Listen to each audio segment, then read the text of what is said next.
Good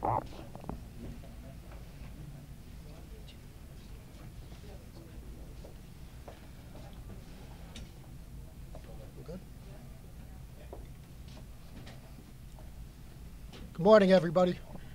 Chief James Essig, Chief of Detectives, New York City Police Department. With me here today is from Patrol Services Bureau, Chief Carlos Valdez from Queens North, the Commanding Officer to 112, Inspector Joe Kappelman, the Assistant Chief Joe Kenny, the Citywide Investigation Chief, Julie Morell, the Queens Investigation Chief, who led this investigation, Lieutenant Timmy Thompson from Queens North Homicide, the two case detectives, Detective Carmine Caruso from Queens North Homicide, and Detective John Benzolt from the 112 Precinct Detective Squad. So, good morning, everybody.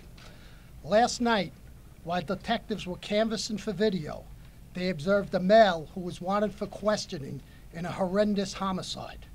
He voluntarily came back to the 112 precinct and made incriminating statements. Today, that male, David Bonella, male, 44 years old, residing at 10418 114th Street in Queens, New York, is being charged with murder in the second degree, criminal tampering in the first degree, and criminal possession of a weapon in the fourth degree in relation to the death of Orsolya Gaal, female, 51 years old. This investigation is still preliminary. There is a lot of work left to do, but this is what I can tell you.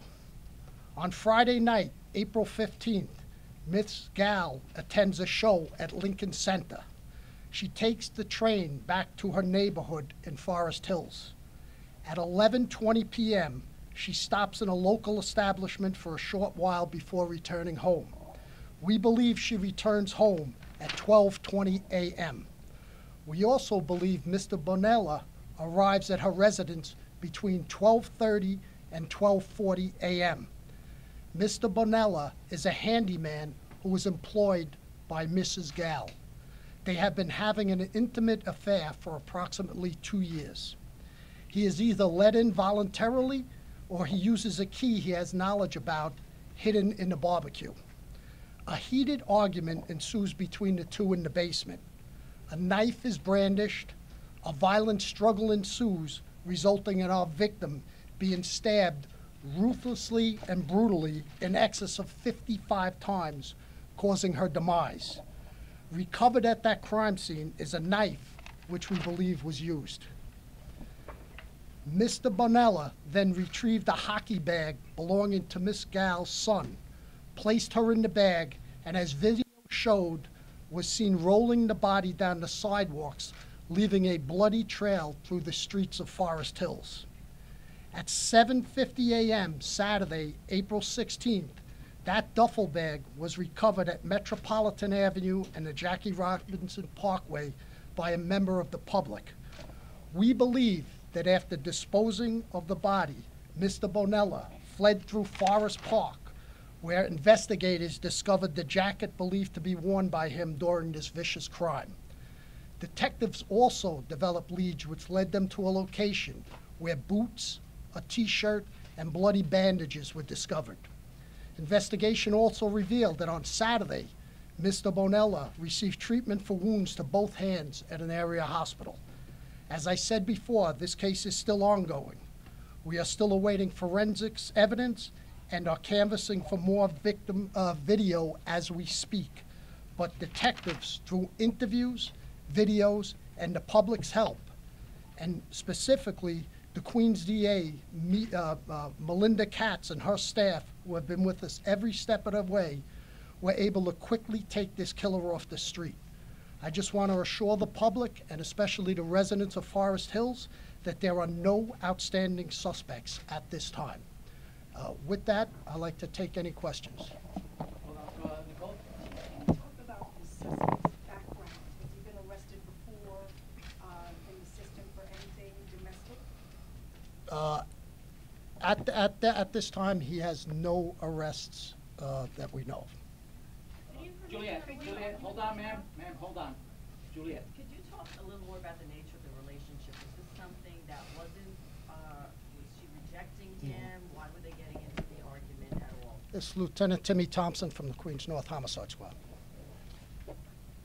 Good afternoon, everybody. We believe the relationship that Mr. Vanilla had with our victim was an intimate type relationship, and this stemmed to be a domestic type dispute that they were having. Over their intimate relationship, they started to get into just regular domestic issues that seemed to occur between them. Was he living at that house at any point in time, living in the basement? At this time, not that we know of. And also, do you happen to know, was this ongoing work that he was doing at the house? Was he there? Like, how often was he there? He has been doing work at that residence for approximately 2 years on and off. John? Chief, did he confess, and did he say why he did it, the motive of why he did it? Well, I mean, he made incriminating statements. We're not going to go into what he talked about. This is still under investigation. But we, working with the Queens District Attorney's Office, we have enough to arrest him and charge him with the murder. Rocco? Chief, were they breaking up, and what about the son upstairs? Was he alerted to this? Is that why he fled quickly with the duffel bag? First question first. I'm sorry, you said, were they breaking up? They had been off and on, and they had broken up prior, but had reunited early in the month of April, and their relationship was considered at an end. By her? By her? We don't have her statement. Can you talk a bit about the alleged text messages that came to her husband who was out of town? Did he indeed get a message, and was it threatening in nature? A message was sent from the victim's cell phone to the husband. That message was, as previously reported, that there had been a crime in the past that was now that same person from the crime in the past was back again. We believe that to be completely false, as far as there was nothing to do with any crime in the past in this case. We have it from in the confession that he sent that message. And he has no burglary in the past. I'm sorry, that the family, the rest of your family is in danger. That was the nature of the message. Do you understand? That the rest of the family was in danger? That is the nature of the message. All right, back here. We don't believe there was any danger to the family. Any information on why he dragged the body out in a duffel bag with a trail of blood, like in such a kind of a sloppy manner? Did you talk about that at all? Was it because the son was upstairs and he didn't want the We son to believe he find the just body? didn't want it to be found by the family. Right away? The knife. Did he bring the knife to the house, or was the knife in the home? The knife is consistent with knives that are in the home. Tony? Detective Thompson, the relationship, there's a report that it may have started while she went on an overseas trip and met the defendant overseas. Any truth to that? So at this time, we don't believe that to be true. Antoine? Chief, or maybe Miss Julie, do we know if the husband was aware of the relationship, if it's 2 years or more, between his wife and your suspect? We're not We're not. Gotcha. Mark? Was the handyman, did the husband know the handyman? What is he known to the family? Yes, he was. Right here. Hi, so I just wanted to clarify one thing you said. You said they were on and off, but they had united in April, but now it was at an end. So are we saying that they had broken up or that they were together? As we stated earlier, on and off, and he came back this evening to speak about the relationship again. Rocco? Chief, the duffel bag in question, does he go into the son's room to get it? At any point is his son woken up or aware of what's going on?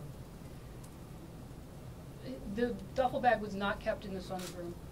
And the son slept throughout? It's not an instance where the son interrupted what was going on? The son did not interrupt what was going on. All right, guys, we're gonna take two more. Ricardo?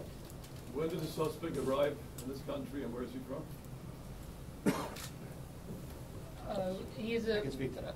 Mexican. So we, preliminarily, part of our investigation, we believe he arrived here approximately 21 years ago. And we believe he came from Mexico. Right here. Was he a legal resident here? Did he come illegally? And my second question is, before this happened, was she followed from the bar, or the establishment that she was at beforehand? Was she followed legally by him? So we're not gonna get into his immigration status, we're gonna have to say. No, we don't believe he's followed.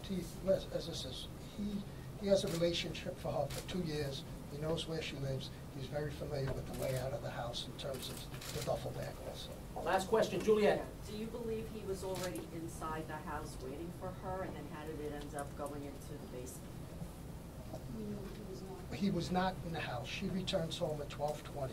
He enters the house between 12:30 and 12:40. They go down to the basement. Could be any amount of, if they're arguing, the son's upstairs. Could be any reason such as that. Thank you All right, guys, thank you, everyone. These photos will be sent out, right? Carlos, can we just leave that photo so we take a picture of it? I'll hold on to it. If I hold on to it, I'll give it to them. Thanks, Billy, good job. Hold on a second, hold on. I'll hold it up to you guys. Tony, where are you? Yeah. Over here. She's a Over here. claims detective. Reporter, stand by. Morel is M-O-R.